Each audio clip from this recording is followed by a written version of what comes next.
Hey guys, I almost read 8 books in October and I want to tell you about them. The first book I read was Yours Truly by Abby Jimenez, and this was the second book in the Part of Your World universe. It's not necessarily like a series where you have to read them in order, but the characters kind of come from the same world. And this book was about 2 doctors who kind of go through a fake dating romance, and it is very, very good.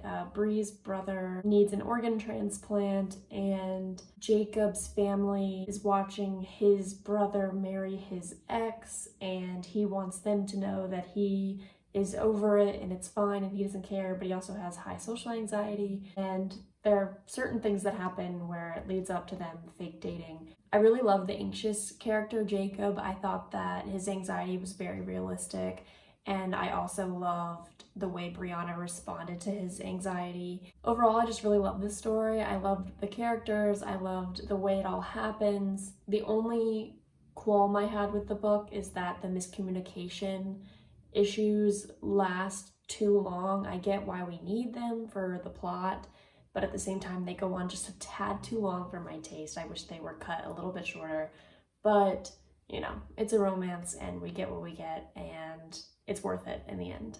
The next book I tried to read was If We're Being Honest by Kat Shook, and I picked this one up at the library because I really liked the cover and I liked the description, but once I started reading it, I realized that this was not for me. It is a large family cast of characters who come together because the head grandfather figure has passed away, and they all attend his funeral where it is revealed that he was secretly gay his entire life. And it's crazy, it's a bombshell, it's like, whoa, and all the family, the fallout from this is kind of where it takes us. And I stopped reading pretty early on because even though I like a challenge and I don't find, third person narration to be difficult, because it was such a third person omniscient narrator, each paragraph would focus on a different character, and there's 10 characters. It was just too much for me to focus on, and I couldn't get my bearings, and I didn't like it. Usually it, you adapt, you get into the story and it all starts to make sense. But at no point in the story did I feel like it was clicking with me, and nor did I care, and I didn't want to know anything else because it was just taking too long to get comfortable in the story. So I stopped reading that one. The next book I tried to read was Witch King by Martha Wells.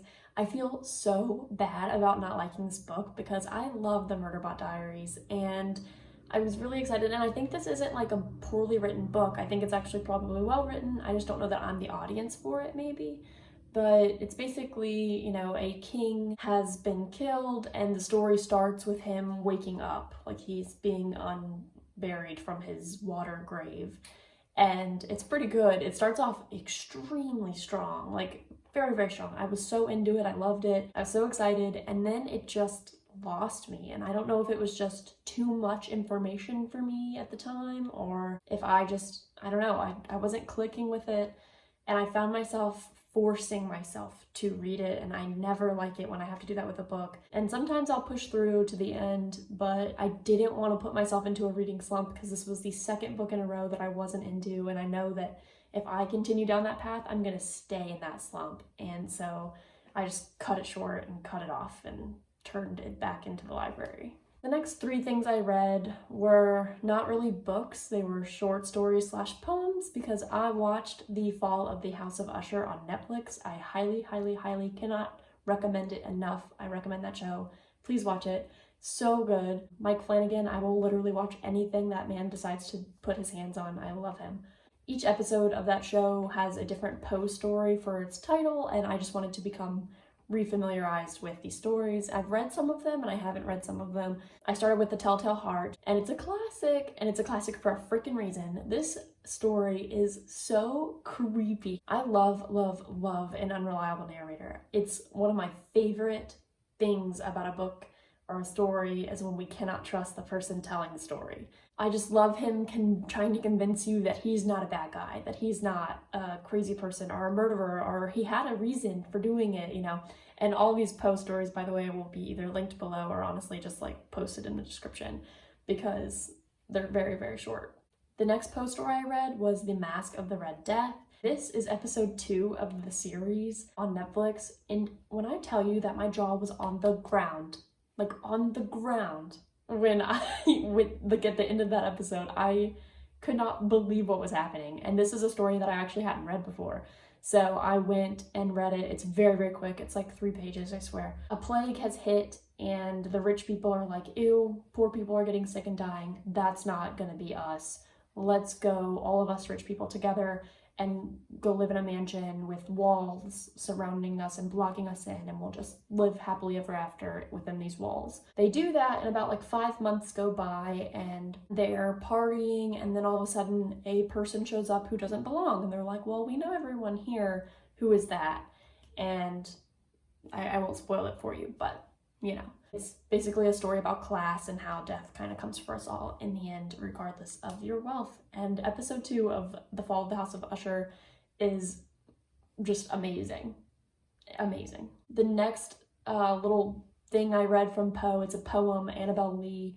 This will be just in the description below if you want to read it. It was done so well in the show. They kind of break it up throughout the show, where like the main character, Roderick, performs different lines from the poem at different times, and it is so well done. I mean, it blows my mind. The next 2 books I read were by Stephanie Garber, and it was Once Upon a Broken Heart.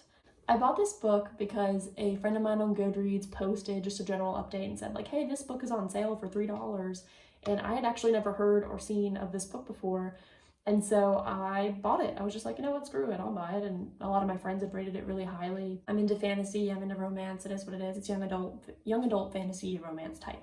Basically, Evangeline loses the love of her life to her sister, and she's convinced that he's under a curse. So she goes to this Fate character. She goes to him and she requests that he, stop the wedding. You know how it is, they always exchange. And it's always like, a twisted way in which they stop the wedding. And she knows this going in, that like there are dangers attached to this request. But she asks anyway, and it's a mess. Like, honestly, it's not fun. Like, I did read it very fast, to be fair, but the characters are very one-dimensional. The plot is just kind of a mess and all over the place. Like, I don't think it's very cohesive. I don't know that it's gonna wrap up perfectly. I think there are going to be a ton of loose ends. I think the author went too big for what she's capable of doing, and maybe that's, a cruel thing to say, but reading it, I just know that like she is never going to be able to tie up all the things that she's like untying and the things that she's giving us. I'm like, okay, and where does this play in, and where does that play in, and when will it?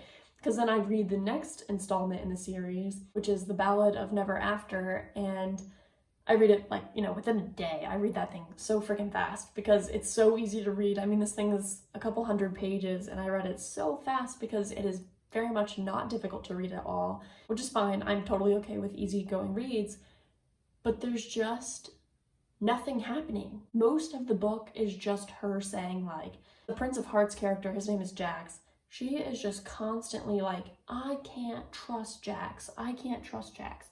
But I find him attractive, and I want to trust him, but I don't trust him, and I want to trust him, and I don't trust him, and holy crap, it drove me insane. It drove me nuts. And I was like, who is rating this book 5 stars?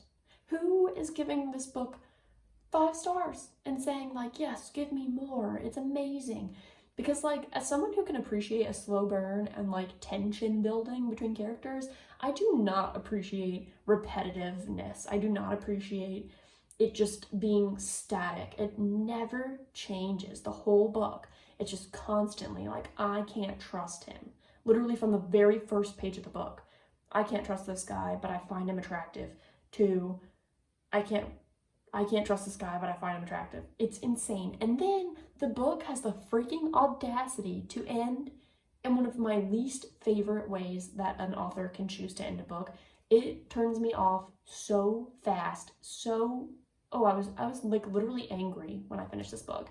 And I was already like, ugh, this wasn't a good book, I probably wasted my time. But the way it ended, I was just like, I cannot believe this. I cannot believe that it ended like this. And before you ask, yes, I will be reading the last and 3rd installment, which just came out apparently this week. And I had no idea. I had no idea how popular this book series was. I've never heard of it. And I just am blown away by all of my friends on Goodreads just loving and worshiping this book and this little romance between Jax and Evangeline. And I'm like, they are giving us nothing. Like, they are giving nothing. I think that readers are actually like in their own heads coming up with their own canon that isn't in the book. And they're like, yeah, well, like the angst and the this and the that. And it's like, no, you're having to work a lot harder than the author is about, like, with them giving us anything, because she's not giving us anything. This is all in your head. Like, they are not a good couple. There's nothing there. It's all just boring and plain and no effort. Like, I don't know, it just feels so disappointing to me. So, yeah. So those are the books I read in October. Okay, bye.